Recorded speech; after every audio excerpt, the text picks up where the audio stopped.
Κατάλαβες. Δεν μπορούμε να βάλουμε πολύ βάρος πίσω, γιατί δεν μπορείς να μπαινοβγαίνεις μετά. Ναι. Γι' αυτό το λόγο, αν πάει το diesel heater εκεί, το οποίο είναι 15 κιλά, 10-15 κιλά, 12 κιλά, με 12 λίτρα, πρέπει να είναι γύρω στα 10 κιλά, 11. Ναι. Δεν είναι Το λίτρο με το κιλό. Νομίζω, δεν έχω και το ρολόι. Ξέρεις τι, περίπου το ίδιο είναι.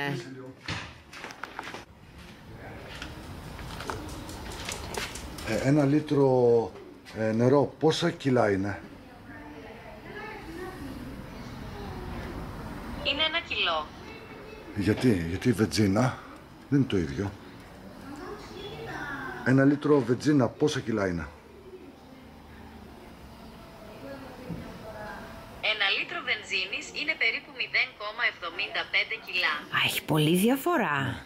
Αναλόγως τι υγρό έχεις, δεν είναι όλα τα ίδια. Σωστά. Από εκεί